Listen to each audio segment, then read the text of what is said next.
കേരളത്തിലെ ഏറ്റവും വലിയ ബീച്ചായ മുസ്രീസ് ബീച്ച് ഹോസ്റ്റൽ ഇപ്രാവശ്യം നടക്കുന്നുണ്ട്. അതും 20-ാം തീയതി തുടങ്ങി 31-ാം തീയതി വരെയുണ്ട് പരിപാടികൾ. ഇത്ര അധികം ഗംഭീരമായ പരിപാടിയാണ് ഇപ്രാവശ്യം ഇവർ ഒരുക്കിയേക്കുന്നത്. ഇത്രയും ദിവസം ഓരോരോ കലാപരിപാടികളും കാര്യങ്ങളും ഒക്കെയാണ് ഇപ്രാവശ്യം ഒരുക്കിയേക്കുന്നത്. അതുകൊണ്ട് തന്നെ എല്ലാവർക്കും അഴീക്കോടുക്ക് സ്വാഗതം. എപ്പോഴും വരുമ്പോൾ ഒരു വൈകിട്ട് വന്നു കഴിഞ്ഞാൽ ഇതേപോലെ ലൈറ്റും കാര്യങ്ങളൊക്കെ ആയി നല്ല അടിപൊളിയായിട്ട് നമുക്ക് ആസ്വദിച്ച് പോവാം. വീട്ടിൽ നിന്ന് ഫാമിലിയെയും കൊണ്ടൊക്കെ വരാൻ പറ്റിയ ഒരു ഇടമാണ് നമ്മളെ ബീച്ച് എന്ന് പറയണത്. കാരണം എല്ലാവർക്കും ഒരു റിലാക്സേഷനാണ് രാത്രിയാകുമ്പോൾ. പണിയൊക്കെ കഴിഞ്ഞ് ഒന്ന് ഈ കടൽക്കാറ്റൊക്കെ കൊണ്ട് ഇതൊക്കെ കാഴ്ചകളൊക്കെ ഒന്ന് കാണുമ്പോൾ തന്നെ നമുക്കൊരു സമാധാനമാണ്. അങ്ങനെ ഞങ്ങളും ഇതേപോലെ തന്നെ ഇറങ്ങി. ഒരു 6 മണിയായപ്പോഴാണ് ഞങ്ങൾ വീട്ടിൽ നിന്ന് ഇറങ്ങിയത്. 7 മണിയായപ്പോൾ ഒന്ന് ഇവിടെ എത്തി. ഇവിടുത്തെ കാഴ്ചകളൊക്കെ പിന്നെ കാണാമെന്ന് വിചാരിച്ച് നന്നായി ലൈറ്റും സാധനങ്ങളൊക്കെ ഇട്ട് നല്ല ഭംഗിയിലാക്കി വെച്ചിട്ടുണ്ട്. അതും പല പല റൈഡുകളും കാര്യങ്ങളൊക്കെ ഉണ്ട്. പിന്നെ അതുകൊണ്ട് തന്നെ എല്ലാവർക്കും ഭയങ്കര ആസ്വാദം വരുന്നു. പിന്നെ കാഴ്ചയ്ക്കാണെങ്കിൽ നമുക്ക് നമ്മുടെ ഡാവിഞ്ചി സുരേഷ് സാറ് ഒരുക്കിയേക്കണ പല പല ഐറ്റങ്ങൾ ഇവിടെ ഉണ്ട്. അപ്പോൾ എല്ലാവരും ഒന്ന് ചുറ്റിക്കറങ്ങി കാണാമെന്ന് വിചാരിച്ച ആദ്യം. ഞായറാഴ്ച പോയതുകൊണ്ട് തന്നെ അത്യാവശ്യം തിരക്കുണ്ടായി. പിന്നെ കാരണം എല്ലാവരും പണി കഴിഞ്ഞിട്ട് നമ്മളെപ്പോലെ തന്നെ വന്നിട്ടുണ്ട്. പിന്നെ സ്റ്റേജിൽ പരിപാടികൾ നടക്കുന്നുണ്ടായി. ഇന്നെന്ന് പറഞ്ഞു കഴിഞ്ഞാൽ ചെറിയ പരിപാടികളായിരുന്നു കൂടുതലും. ഈ പിള്ളേരെ ഡാൻസും കാര്യങ്ങളൊക്കെ തന്നെയായിരുന്നു. അത് കഴിഞ്ഞ് ഓരോ ദിവസം ഓരോരോ പരിപാടികളാണ്. മന്ത്രിമാർ മുതൽ സിനിമാ നടന്മാർ വരെ നമ്മളെ ബീച്ചിലേക്ക് വരുന്നുണ്ട്. പിന്നെ കുറേ കച്ചവടക്കാരുണ്ടായി. ഇഷ്ടംപോലെ വെറൈറ്റി കച്ചവടങ്ങൾ തന്നെ.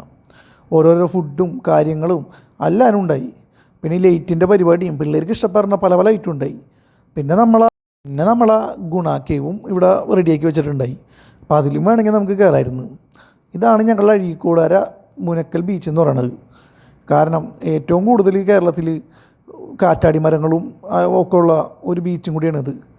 നമ്മൾ വൈകിട്ടൊക്കെ വരുമ്പോൾ ഈ കാറ്റാടി മരത്തേക്ക് കൂടെ ഒക്കെ നടക്കുമ്പോൾ നല്ലൊരു ഫീലിംഗ് വേറെയാണ് അതന്നെ. പിന്നെ അതൊക്കെ കണ്ടു കഴിഞ്ഞ് നമ്മുടെ ഡാവിഞ്ചി സുരേഷ് സാറിൻ്റെ ഓരോരോ ഐറ്റങ്ങൾ പിന്നെ കാണാനായി. ഇതൊക്കെ ഉണ്ടാക്കണമെങ്കിൽ ആളെ സമ്മതിക്കണം.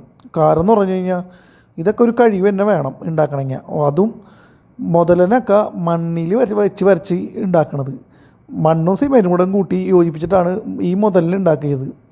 ഇതൊന്ന് കാണാണ്ടൊക്കെ പോയി കഴിഞ്ഞാൽ നമുക്ക് ഭയങ്കര നഷ്ടമായിരിക്കുള്ളൂ. അപ്പോൾ എന്തായാലും മുനക്കൽ ബീച്ചിലോട്ട് വരുന്നവർ എന്തായാലും ഇതൊക്കെ ഒന്ന് കാണാം. ഇതാണ് ഞാൻ പറഞ്ഞ ഐറ്റം എന്ന് പറയണത്. ഇത്രയും വലിയ മുതലിനെ ആദ്യമായിട്ടാണ് ഇത്രയും ജീവനോടെ പോലെ കാണുന്നത്. കാരണം അത്രയ്ക്ക് നമുക്ക് തോന്നിക്കും. ഇത് മണ്ണും സിമെൻറ്റും കൂടെ യോജിപ്പിച്ച് ഒരു ദിവസത്തെ പരിപാടി കൊണ്ട് ഉണ്ടാക്കിയതാണ് ഈ പുള്ളിക്കാരൻ.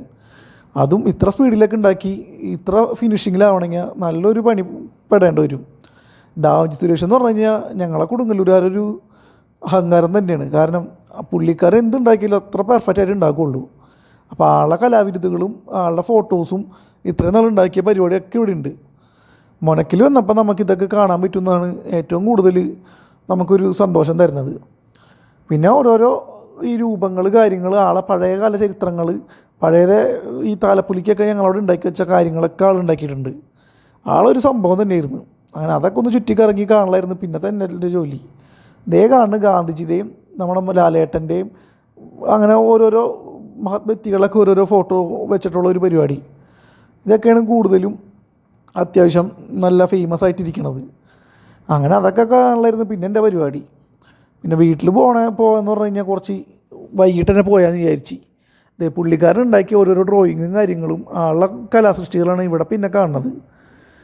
ഞങ്ങൾ ഇതൊക്കെ ഫുള്ള് ചുറ്റിക്കാണലായിരുന്നു.